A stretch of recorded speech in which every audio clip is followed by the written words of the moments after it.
Podemos, ó Deus, vencer em Cristo, superar essa dificuldade. E nós estamos aqui agradecendo o Senhor pelo seu amor, pelo seu cuidado. Pai, nós te pedimos que o Senhor venha abençoar mais e mais cada um dos que estão aqui, venha nos fortalecer, venha nos dar sabedoria, venha nos ensinar, ó Deus, a viver para a honra e glória do Senhor. Pai querido, em nome de Jesus, nos ensine, ó Deus, a honrar o seu nome, nos ensine, ó Deus, a te glorificar. Nos ensine, Senhor, em nome de Jesus, a sermos fiéis à sua palavra. Pai, em nome de Jesus, nós te louvamos e te adoramos. Amém, Senhor, e amém. Hoje nós vamos continuar o texto aí de João. E a minha mãe estava me falando aí que tem algumas pessoas que estão pensando em batizar, né? Eu depois... Quem estiver querendo batizar, quem quiser conversar comigo, tá? Eu estou à disposição. Eu tenho muita dificuldade com algumas coisas por causa dos problemas de saúde, mas eu estou sempre à disposição para vocês aí.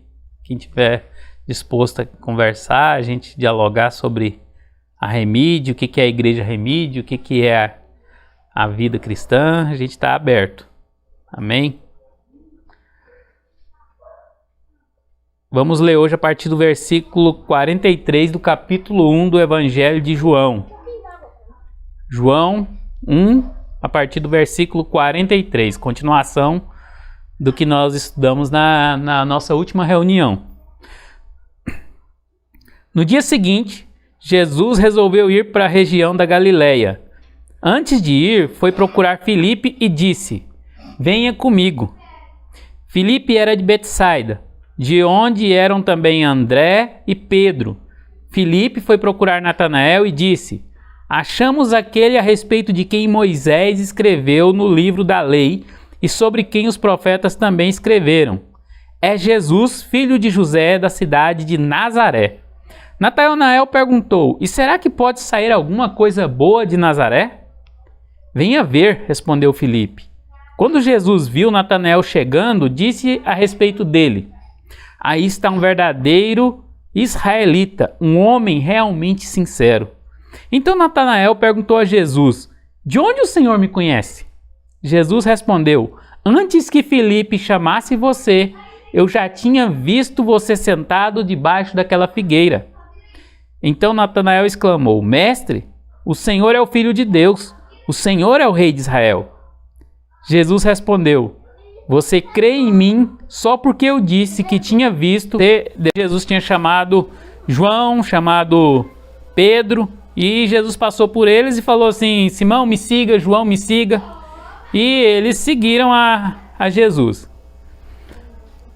E João, o evangelista, o apóstolo João, ele continua agora falando sobre as chamadas que Jesus tem aos seus discípulos. E essa agora é a vez de Filipe. No dia seguinte, Jesus resolveu ir para a região da Galileia. Antes de ir, foi procurar Filipe e disse... Filipe era de Betsaida, de onde eram também André e Pedro.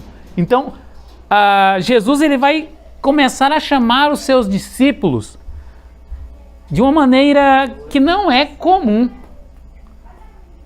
Jesus vai chamar os discípulos de uma maneira totalmente simples. Ele chega para eles e fala: "Venha comigo." É isso que Jesus faz. Venha comigo. Para a gente, quando a gente começa a pensar isso nos nossos dias de hoje, eu quero pensar com você o seguinte: você está aí na rua ou no seu trabalho e de repente alguém passa lá, eu passo lá onde você está, na rua, no seu trabalho, na sua casa, e fala assim: "Me segue." Você vai pensar o que de mim? Vai pensar que eu sou meio doido, que eu estou com algum problema. Como assim me segue? O que isso quer dizer? Então a gente lê o texto da Bíblia e muitas vezes a gente não se atenta no que está realmente dizendo, porque existe um contexto por trás disso aqui. Veja bem que Jesus chegou para Filipe e falou: "Venha comigo." Mas existe um contexto por trás disso aqui que precisa ser esclarecido.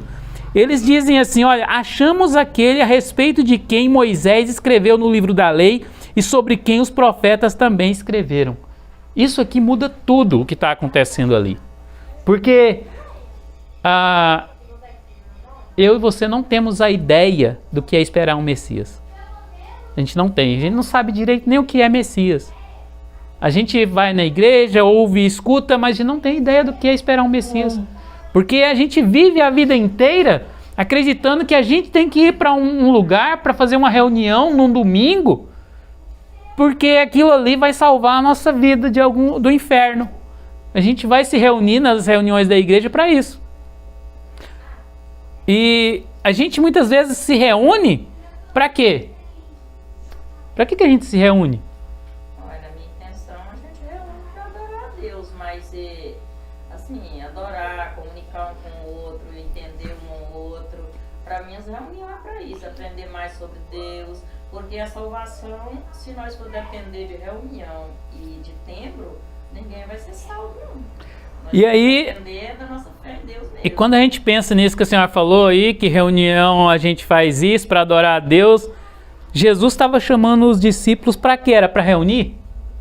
Reunir e adorar ele, né? Jesus não estava chamando os discípulos para reunir, não. Seguir ele na obediência. Seguir ele. Seguir. Então, seguir. E seguir ele em quê? Na obediência. Que obediência? Que fé? A Deus, Não, ter amor não, Deus, ter amor a Deus. não era. Eles já tinham amor a Deus, eles já tinham fé, eles já tinham obediência. Eles já tinham essas coisas muito antes. O que Jesus fez quando ele chegou neles e tirou eles do emprego deles, tirou eles da vida deles, tirou eles da família deles? Para trabalhar na obra. Que obra? Na obra de Deus. Que obra de Deus, mãe? Que Jesus estava fazendo. Qual é essa obra? Ele não fez uma obra. E eles nem tinham noção do que era essa obra. Eles acharam que Jesus ia reunir um exército para livrar Israel. Era isso que eles pensavam que ia acontecer. E Jesus nunca fez isso. Ia fazer uma guerra. Eles esperavam isso, que Jesus ia fazer uma guerra. Era o que as pessoas daquela época esperavam de um Messias. O Messias era um homem libertador, que seria como se fosse um general, que teria poder político, seria um rei sobre Israel e traria um exército. E tanto que eles falam duas coisas. Paulo, que os reis daquela época não aceitou ele, né? Mandou matar, né? Sim, os reis não queriam aquele homem porque... Mas eles acharam que ele era doido. A Herodes achou que ele era doido, Pilatos achou que ele era um ingênuo. Eles não tinham medo dele, não. Eles não tinham medo, eles não queriam ele porque ele chamava de rei. Mas quando eles viram Jesus, que falava de um reino, que era um reino que não era desse mundo, que era o reino de Deus, que ele não queria um poder político, que ele não queria obediência, porque isso Deus já tinha, que ele não queria um ideal voltado para reunião, como o povo já reunia no templo. O povo já se reunia lá. Jesus não queria reunir as pessoas. Pelo contrário, Jesus disse assim: eu vim para espalhar, eu vim para trazer a espada. Porque, então é para o povo que serve a Deus juntar a espada? Não, é para o povo de Deus sofrer com a espada. Jesus veio para chamar pessoas para correr da espada, para sofrer com a espada. Gente, eles esperavam que Jesus fosse ser um homem, que o Messias seria um homem, de acordo com o livro da lei dos profetas, que eles mencionam aqui, que traria um poder de libertação. E Jesus não era esse homem. E sabe por que isso? Porque a gente tem o ideal de criar na nossa cabeça, como eles tinham também, de que Deus é um super-herói, Jesus é um super-herói. A gente pode às vezes não assumir esse manto para Jesus, mas a gente, querendo ou não, acha que Jesus veio para trazer um monte de poder e fazer um monte de coisa, sair fazendo milagre para todo lado. Enquanto Jesus não fez isso desse jeito. Eu já falei aqui com vocês que se nós formos pegar os números das pessoas que de fato seguiram Jesus, perto de toda a população de Israel, era um número pequeno. Jesus podia ter feito muito mais. E ele não quis fazer. Mas eu penso que, por que ele não quis fazer? Porque ele... Jesus não quer seguidores. Isso, mas ele queria discípulos que continuassem a obra dele. Exatamente. Ele queria discípulos. Não podia ser pessoas que vivessem a lei de Moisés e dos profetas mais. Aí ele deixou o legado dele. Ele queria que o legado de Cristo fosse a única coisa que fosse representativo do novo reino que ele queria estabelecer.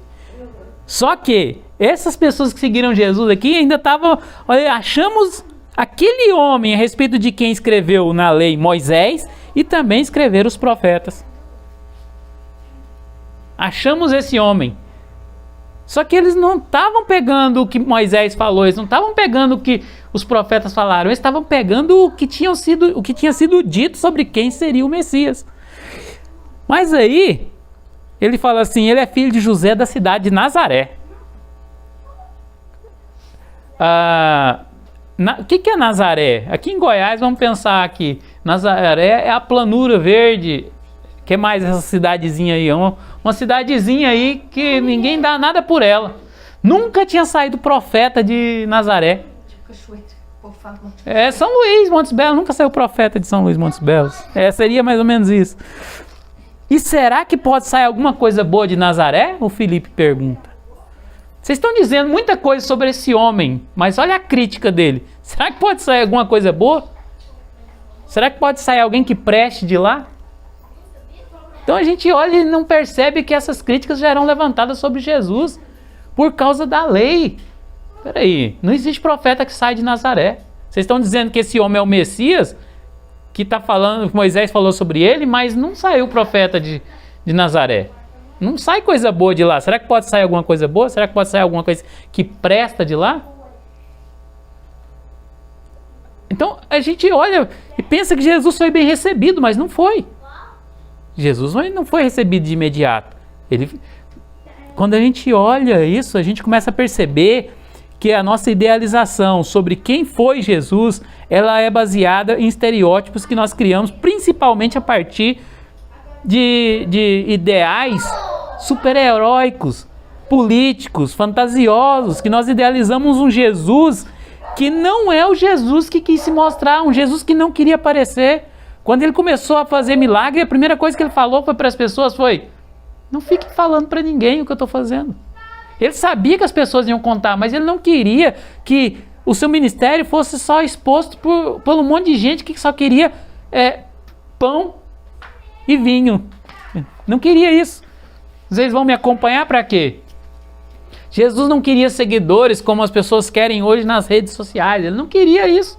Jesus não estava interessado. Se Jesus tivesse um Instagram, ele não queria 1 milhão, 2 milhões, 3 milhões de seguidores. Ele não ia fazer marketing nenhum para isso, porque ele não estava interessado. Se ele quisesse, ele podia ter feito marketing da época, mas ele não queria isso. Jesus, se quisesse marketing, o melhor marketing que ele quisesse para mostrar que ele era Deus era no dia que ele foi crucificado, ele ter saído da cruz. Ele podia ter mandado um monte de anjo descer, arrebentar tirar daqueles pregos que estavam ali nos seus pulsos e falado: vocês estão achando o quê? Eu sou Deus. Ele ia dividir um monte de gente ali, mas todo mundo ia ver aquilo e mais gente ia crer ainda. Falando: oh, que Deus maravilhoso. Aí Jesus, todos os discípulos lá esperando Jesus descer da cruz e Jesus agonizando e morrendo. Que herói é esse, gente? Jesus não queria, Jesus não tinha estereótipo de filho de Zeus, não. Não tinha, ele não queria isso. Ele não era o Hércules, ele não era o Thor, filho de Odin, ele não era nada disso. Jesus quis mostrar o seu lado mais humano para convencer a humanidade de que um humano perfeito podia existir e que ninguém mais podia ser esse humano se não fosse ele, o próprio Filho de Deus. E ele fez isso. Ele não queria arrastar a multidão com seu poder. Se ele quisesse, podia ter feito. Ele não queria arrastar a multidão porque queria na lei, porque tinha obediência. Ele não queria arrastar a multidão para reunir elas só. Por isso que ele fez uma coisa chamada igreja. A igreja não é só uma reunião. Igreja é muito mais do que isso. A palavra igreja significa reunião, mas ela significa também, a palavra igreja é eclesia, ekletos, chamado para fora. É também a reunião daqueles que vão. São as missões daqueles que não estão para ficar parados no lugar só. Não é gente que quer se reunir todo domingo ou todo sábado, ou seja, o dia que for, num lugar só. É gente que está disposto a fazer as missões todo dia. Ah, nós vamos nos reunir, mas para quê? Nós vamos nos reunir para comungar, ter comunhão. Comer, né? para comer, nós vamos nos reunir para ter saúde. Mas não é só isso, a reunião acontece no dia a dia, com o fraco lá na rua, com o pobre, com o necessitado, com os discípulos que estão aí, que a gente vai chamar eles e dizer, vem e me segue também. Vem, vamos seguir Jesus. Nós encontramos o homem de quem a palavra de Deus fala. E Jesus veio para questionar o que eles tinham entendido sobre a lei e os profetas. Será que sai alguma coisa de Israel? Ou de Nazaré? Será que pode sair alguma coisa boa de Nazaré? E ele falou assim, respondeu, vem e vê. A única maneira de a gente saber se Jesus é alguém bom é vendo. Não tem jeito. Não importa quem está falando que Jesus é bom ou quem está falando que Jesus é mau. O único jeito é a gente tendo essa experiência com ele. Não dá para a gente de outra maneira. Se eu e você ainda não tivemos uma experiência com Cristo, a gente precisa ter. E essa experiência precisa ser todo dia. Olha só, quando Jesus viu Natanael chegando, disse a respeito dele. Aí está um verdadeiro israelita, um homem realmente sincero.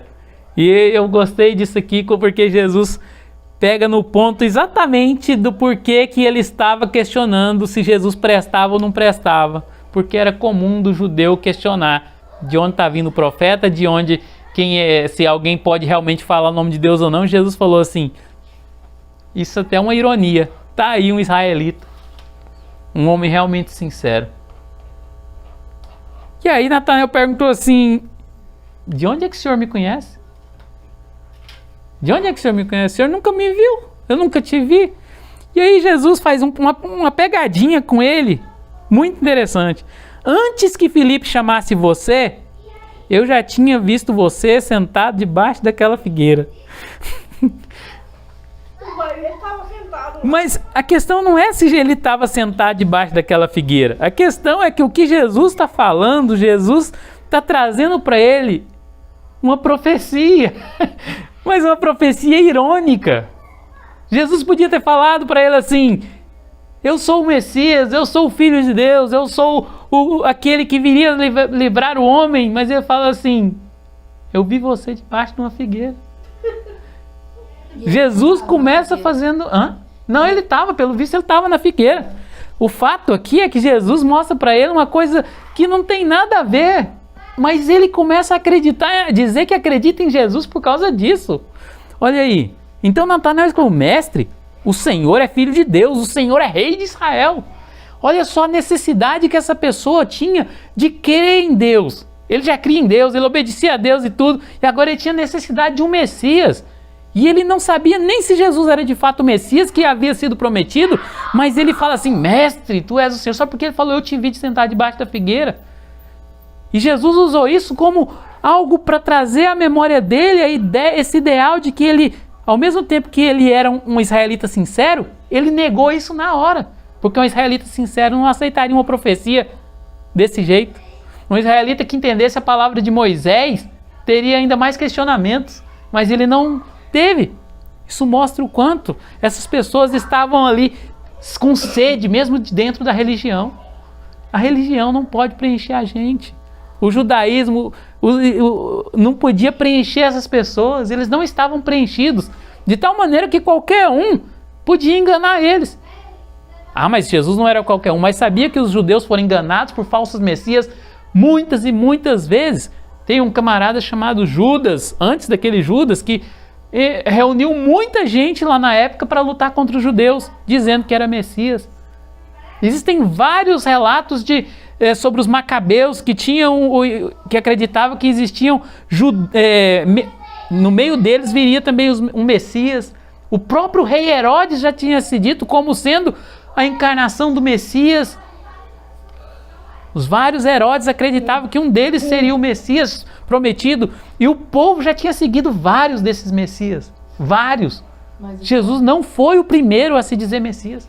Mas o problema foi que eles não sabiam, né, qual que era a caminhada de Jesus. E a gente hoje também não sabe. Não sabia que naquela caminhada lá haveria uma crucificação que ia ser a libertação, né?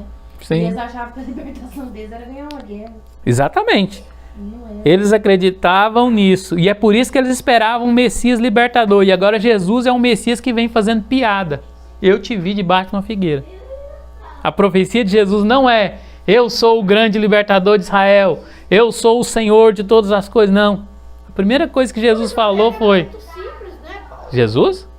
Era muito simples. Jesus era mais simples do que os seus discípulos. Tinha um monte de discípulo rico, discípulo cobrador de impostos, discípulo isso e aquilo, discípulo que se achava o máximo e maior do que todo mundo. Eles se achavam melhor do que os samaritanos. Sentia menor, né? E Jesus era tranquilo, calmo. Jesus ia na casa do samaritano, ia na casa do pobre, ia na rua, falar com os mendigos na rua. Jesus ia na casa do rico. Se o rico quisesse atender ele, ele entrava. Se não quisesse, ele ia embora. Ele não estava nem aí. Viveu entre os ladrões. Ele estava no meio de bandidos, de prostitutas, de tudo. E Jesus não estava nem aí com nada disso. E aí, agora Jesus chega para ele com uma piada. E ele acha que isso é o máximo. E a gente não percebe que Jesus estava simplesmente querendo que ele entendesse. Você crê em mim porque eu disse que tinha visto você debaixo de uma figueira? Sério isso? É sério que a sua fé é tão inútil assim? Eu te chamei de israelita sincero, e você está dizendo para mim que você crê em mim porque eu disse que te vi debaixo de uma figueira? Tá vendo como é que é fácil enganar vocês? Tá vendo como é que é fácil fazer com que o ser humano seja levado por pensamentos que Deus nunca falou? Aonde está nas escrituras dizendo que o Messias diria: eu te vi debaixo de uma figueira? Filipe, as coisas não são assim não. Eu vou te dizer, você verá coisas maiores do que esta. Agora sim Jesus traz uma palavra diferente para mover aquela pedra que estava no coração de Filipe. Filipe, você vai ver coisas maiores do que esta. Eu afirmo a vocês que isto é verdade. Vocês virão o céu aberto e os anjos de Deus subindo e descendo sobre o Filho do Homem. E eles viram. Gente, a gente está se deixando muitas vezes ser levado por coisas, promessas que não tem nada a ver com a palavra de Deus. A gente se deixa ser levado por promessas de prosperidade, por promessa de riqueza, por promessa de bens materiais, por promessa de família boa, promessa disso e daquilo, enquanto que Jesus não veio fazer nada disso.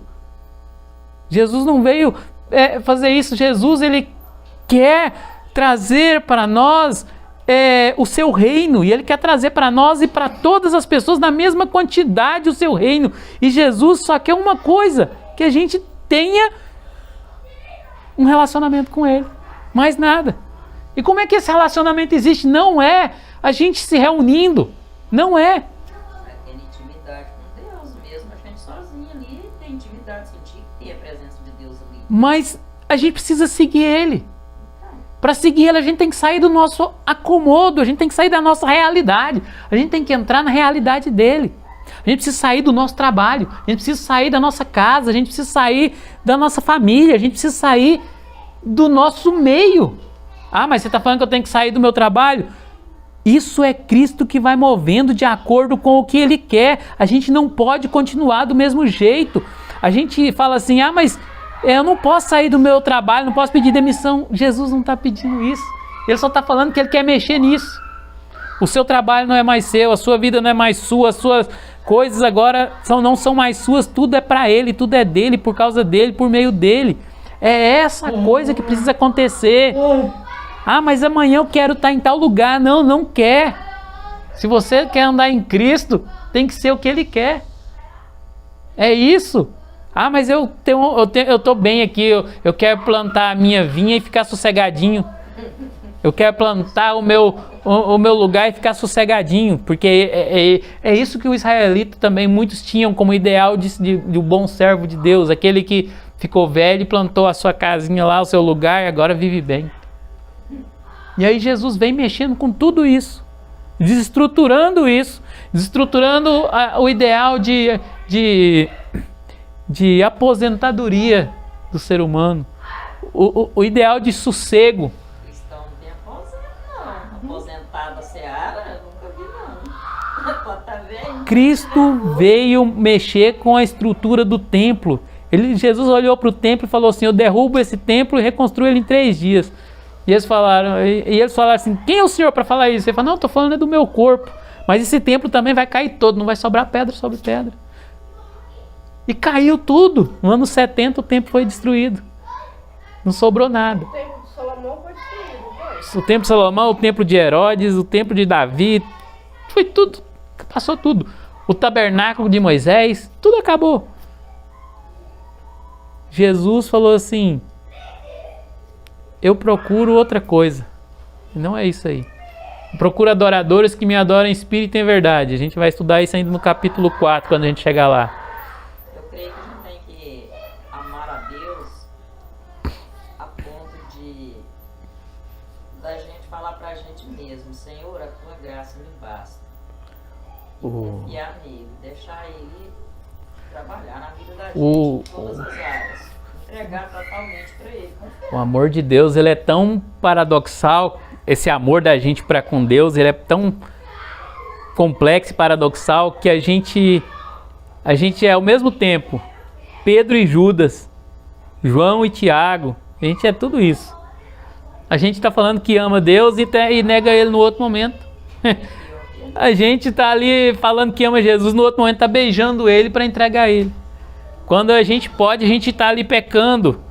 E o pior, a gente cria uma capa de santidade no meio, como porque a gente é cristão. Ah, eu sou cristão. Então eu tenho santidade por isso, só por ser cristão. Não, a gente tem santidade por causa de Cristo. A santificação é algo de Cristo. Sai daí, anda, vai deitar. A gente tem a santidade por causa de Cristo. E essa santificação que Ele nos promove por meio dEle, pelo Espírito Santo em nós, é algo que nos é dado não porque a gente é bonzinho, mas é porque Ele é tão misericordioso que Ele quer tirar o pecado de nós. Se Cristo não tirar o pecado de nós, a gente não abandona o pecado. Se Cristo não tirar o pecado de nós, a gente não consegue amar Ele. E isso tem que ser todo dia. Tem um lugar na Bíblia, eu não lembro onde que nós é chamado de víboras, né? Não, isso é João Batista que chama os fariseus de víboras, raça de víboras.